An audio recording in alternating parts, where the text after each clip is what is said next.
Vincent Calhoun smoothed the lapel of his tuxedo jacket and looked out the window of the 43rd floor and thought about Lyra. Not with guilt. He had stopped feeling guilty about Lyra a long time ago. Somewhere around the time, the company's valuation crossed 8 figures, and the stories he told at investor dinners began to omit her entirely. It was not a conscious decision, the way most acts of erasure are not. It was simply that success has a tendency to rewrite its own origin story, and Vincent was very good at success, and very good, therefore, at rewriting. He turned the invitation over in his hand. Embossed cardstock, cream and gold, the kind of thing you commission when you want people to understand that money is no longer a question for you. The gala tonight was ostensibly to celebrate Calhoun Technologies' Series C funding round, $40 million, led by Hargrove Capital, covered in 3 business publications before the ink was dry. But Vincent had chosen the venue, chosen the guest list, and chosen, with deliberate and particular care, to include one name that had no business reason to be there. Lyra O.C. Mensa. His assistant had raised an eyebrow when he dictated the name. He had not explained himself. He didn't need to.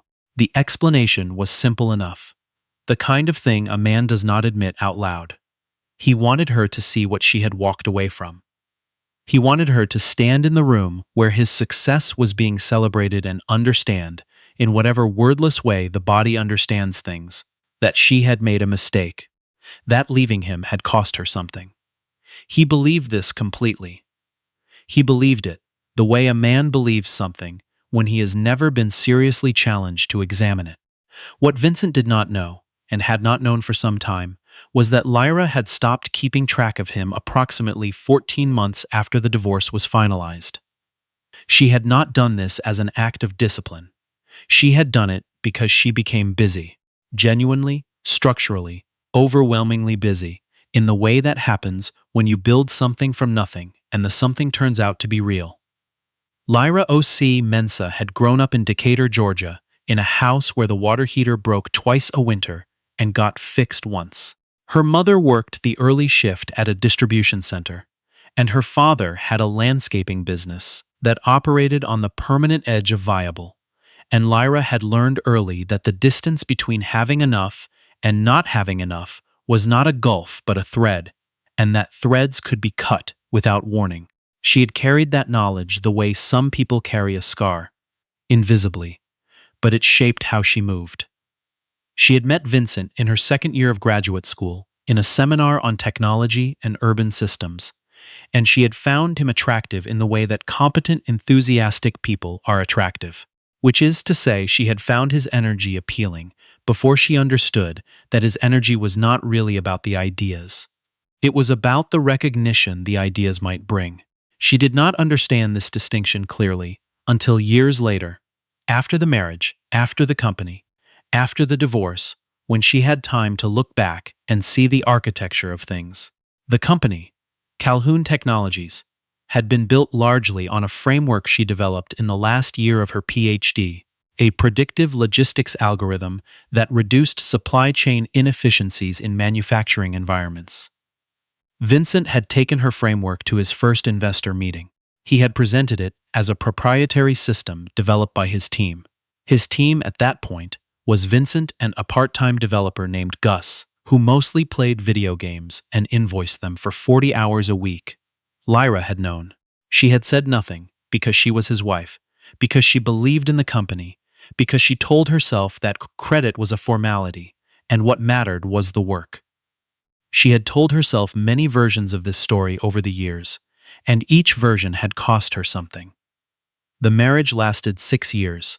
The divorce was quiet, the way divorces are quiet when one person has decided, and the other person understands on some cellular level that there is nothing left to negotiate.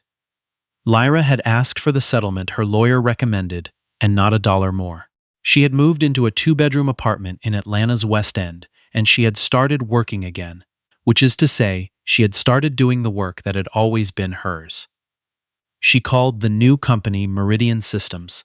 By the end of the first year, Meridian had 4 government contracts and a pilot program with the Department of Transportation. By the end of the second year, She had 53 employees, 3 utility patents filed in her name, and a profile in Atlanta Business Chronicle with a photograph of her standing in front of her office building in a blue wrap dress, arms crossed, looking directly at the camera. By the end of the third year, Meridian's annual revenue exceeded what Calhoun Technologies had raised in its entire Series B round. She had not sent Vincent a copy of the article. She had not needed to. The invitation had arrived at her office on a Tuesday, handed to her assistant Petra by a courier in a silver-gray uniform. Petra had set it on Lyra's desk with a look that was not quite confusion and not quite concern, but lived somewhere between the two. Lyra had opened the envelope. She had read the invitation. She had set it down on the desk and looked out the window at the Atlanta skyline for a long moment, and then she had picked up her phone and called her general counsel, a sharp-edged woman named Claudine, and said, "Are we still looking at finalizing the Hargrove deal?" Claudine had gone quiet for a beat. "Are you asking what I think you're asking?" "Hargrove Capital is the lead investor on Calhoun's Series C," Lyra said. "They're also the third name on our term sheet. I want to know if there's a conflict." "There isn't one yet," Claudine said. "They haven't signed with us, and our conversations with them predate their announcement of the Calhoun deal by 4 weeks." "Good," Lyra said.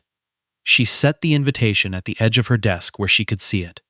"Then I think I'd like to attend this gala." Another pause from Claudine. "Do you want me to ask why?" "No," Lyra said.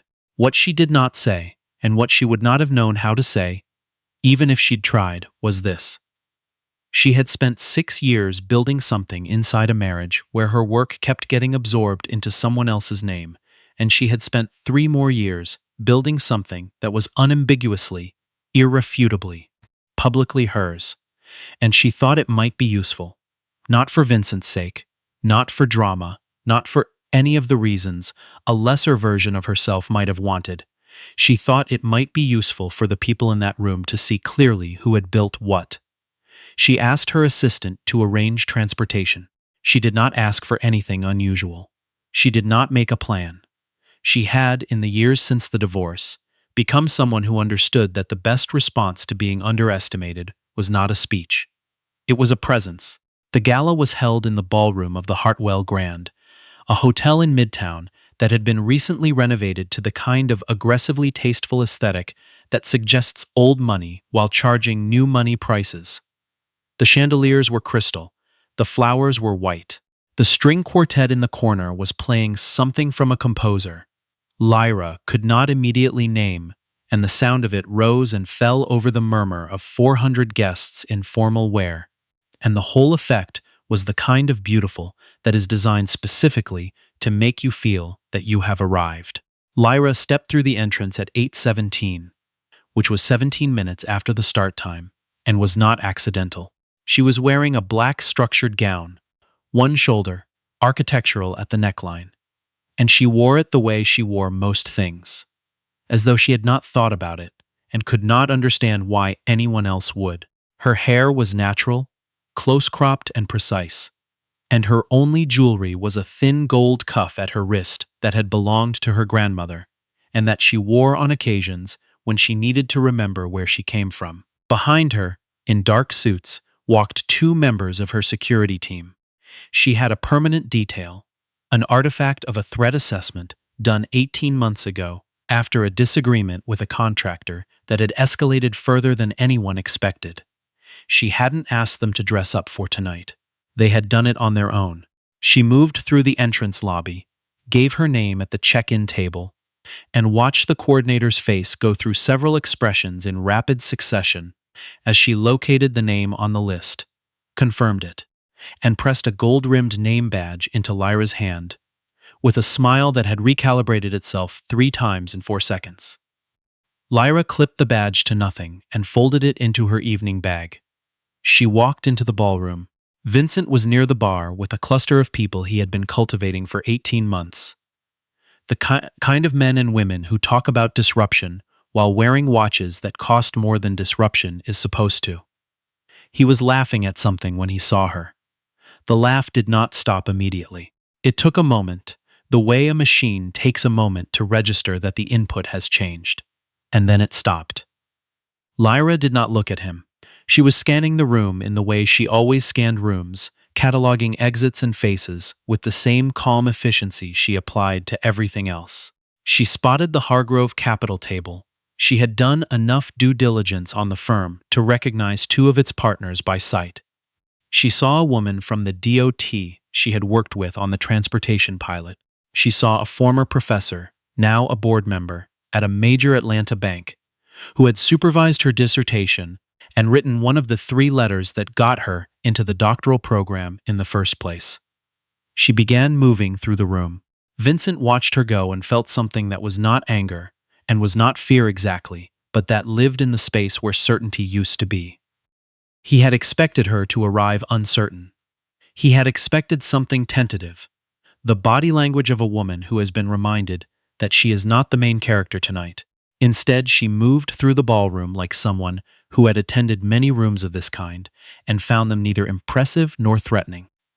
"Who is that?" said the man to his left, a partner at Hargrove named Fletcher Dunmore, watching Lyra cross the floor toward the south side of the room. "My ex-wife," Vincent said. Fletcher Dunmore turned to look at him with an expression Vincent had not seen on a man's face since a particularly difficult board meeting in year 2. "Lyra Mensa is your ex-wife?" Vincent's drink was suddenly colder in his hand. "You know her?" "We've been in conversations with Meridian Systems for 6 weeks, Fletcher said in the tone of a man doing math. "I didn't know you were." He stopped. He looked at Lyra again, at the clean line of her moving through the crowd, at the 2 men in dark suits following at a professional distance. "Does she know you're the reason Hargrove tabled the initial conversations? We pushed the timeline back when the Series C came up. But we never." "She doesn't know anything about that," Vincent said, and his voice was very even. Fletcher looked at him for a moment longer than was comfortable. "Right," he said, and turned away. Lyra found the DOT contact first. A woman named Waverly Grimes, who had shepherded the transportation pilot through 3 layers of federal review, and who greeted Lyra with the particular warmth of someone who has gone through bureaucratic combat beside you and survived. They talked for 20 minutes about the second phase of the pilot, about expanding to 2 additional metro systems, about a congressional subcommittee that had recently started asking questions about supply chain technology in the infrastructure space. "You should be in D.C., Waverly told her, not for the first time. "I've got a better lawyer than I do a lobbyist," Lyra said. "I'm working on balancing it out." Waverly laughed, and then her eyes moved to something over Lyra's shoulder, and her expression shifted by a degree. "Not much, just enough for someone paying attention to notice." "He's looking at you," she said, quiet. "I know," Lyra said. She did not turn around. "Why did you come tonight, Lyra?" Lyra considered the question as she turned it over, the way she turned over hard questions, slowly and without anxiety. "Because I was invited," she said, "and because I have things to say to Fletcher Dunmore that have nothing to do with Vincent Calhoun, and I'd rather say them in person." "That's it?" "That's it," Lyra said. It was almost true. The part that was not entirely true was this. She had also come because for 3 years she had been building a company in the city where her marriage had ended. And she had done it without speaking a single word publicly about what had happened, about whose work had seeded the company that Vincent now ran, about the algorithm that bore his company's name but not hers. She had made a choice when the marriage ended to say nothing. She had not made that choice out of weakness. She had made it because she understood, better than most people, that the market eventually corrects. She had been patient. She was still patient, but patience is not the same as silence, and tonight was not a night for silence. She found Fletcher Dunmore at the edge of the Hargrove table, mid-conversation with a woman in a silver blazer, and she waited the 30 seconds it took for him to notice her, which he did, and excused himself immediately. "Messrs. Mensa," he said, and extended his hand. And there was something in his face that was not quite deference, but was close to it, the face of a man who has recently recalculated. "Mr. Dunmore," she said, "I understand we've had some conversations through our respective teams. I thought it might be useful to speak directly. Absolutely, he said. Can I ask? I wasn't aware you'd been invited tonight. Is this? Vincent invited me, she said simply, and I accepted.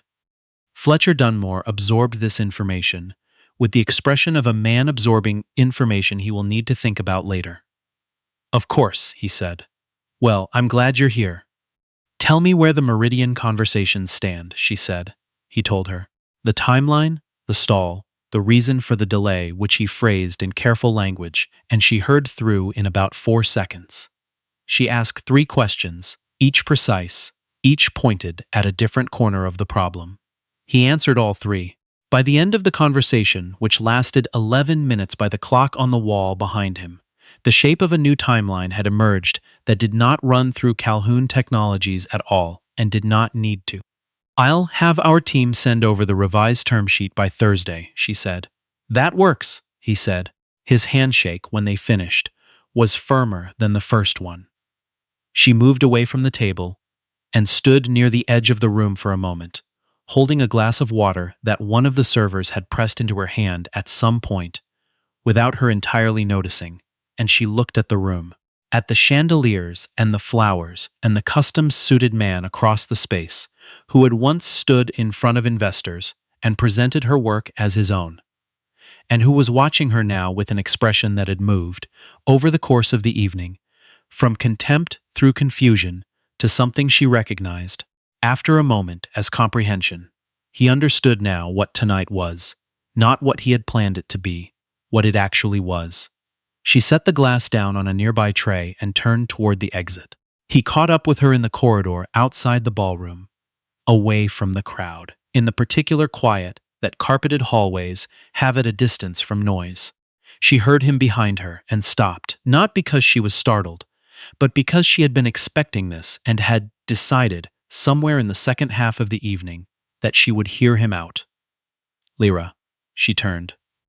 Vincent Calhoun looked like a man who had arrived at a sentence he had not prepared. He was still handsome.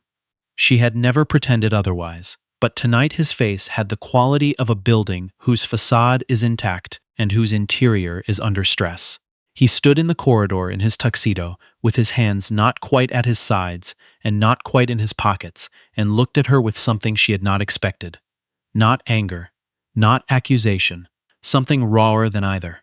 I didn't know you were going to be. He stopped. Started again. I knew you'd be here. I invited you. I know, she said. I thought. He stopped again. What did you think, Vincent? He looked at the carpet. He looked at the wall. He looked at her. And something moved across his face that she had not seen in all the years of the marriage, not once, not in any form, and which she recognized, now only because she had been waiting for it, without knowing she was waiting. I thought it would look different, he said. You being here, I thought I'd feel vindicated, she said. Something like that. And he let out a breath. You talked to Fletcher Dunmore for 11 minutes. I counted 12, she said. But close. A silence. The quiet of the corridor settled around them, and below it somewhere the string quartet was still playing, and Lyra stood in it without urgency, without anger, without the performance of either. The algorithm, he said. The one we built the original demo on. The one I built, she said. Not hard, not accusatory, just accurate. He nodded slowly. The one you built. She looked at him for a moment, at this man she had believed in, argued with, shared 1,200 square feet and 6 years with, had watched take her work into rooms she wasn't invited to, and come back changed, incrementally, into someone who had rewritten the story enough times that he almost believed the new version. I don't need you to say it publicly, she said. I'm not asking for anything from you. Meridian's patents are filed. The work is documented. The record is what it is. She paused. But I want you to know that I know. And I want you to know that I know that you know. That's all. He was quiet for a long time. In the ballroom, there was a swell of applause. Someone giving a toast. Someone raising a glass to something. I'm sorry, he said. It came out flat and insufficient, and also, she thought, real. The real thing and the insufficient thing, occupying the same sentence. I know, she said. She turned and walked toward the elevator bank at the end of the corridor. Her security team fell into step behind her in the lobby. The taller one, a quiet man named Brent who had been with her for 2 years, and who she trusted the way you trust someone who has demonstrated steadiness in 100 small ways, held the door of the town car. She sat in the back seat, and the city moved past the windows, lit and restless, and she did not feel triumphant exactly. Triumph was too simple a word for what she felt. What she felt was something closer to complete. The kind of feeling you have when a process that has been running in the background of your life for years finally reaches a conclusion and the system can be cleared and the space used for something else. She pulled out her phone and sent Claudine a 3-word text. Thursday works. Confirmed. She put the phone in her bag. Outside the window, Atlanta scrolled past, the city she had grown up 50 miles from and moved to at 22, and left briefly, and returned to and stayed in because she had decided that leaving places to the people who underestimate them was not something she was willing to do. The highway overpass threw shadows across the car, and then they were through, and the night sky opened up again, wide and ordinary and full of lights. She thought about her mother, briefly, about the house in Decatur with the water heater that broke twice a winter, about sitting at the kitchen table at 14 with a graphing calculator and a library book, and the particular feeling of understanding how a system worked, how the pieces fit, how the logic flowed, how if you changed one variable here the effects rippled out there, and how that feeling had never left her. It had just grown. It had grown a company and a patent portfolio and a team of 53 people and a federal contract and a term sheet that would be finalized by Thursday, and it had grown in her name, with her name on it, in every room she walked into.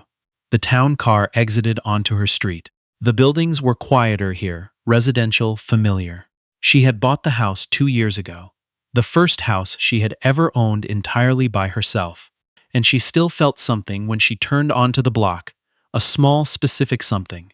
The way you feel when you realize that the place you are arriving at is also the place you built. Brent opened her door. She walked up the front path and paused at the door and looked back once, briefly, at the street, at the quiet of it, at the city beyond it that was carrying on without needing to know what she had just done or what it had cost her to do it or what it meant. She had been underestimated. She had also been patient. And patient, in the end, had turned out to be enough. Not because patience is always enough, but because she had combined it with 7-day work weeks and 3 utility patents and 53 people who showed up every morning and a general counsel who called things what they were. She unlocked the door and stepped inside. The house was quiet and warm and hers.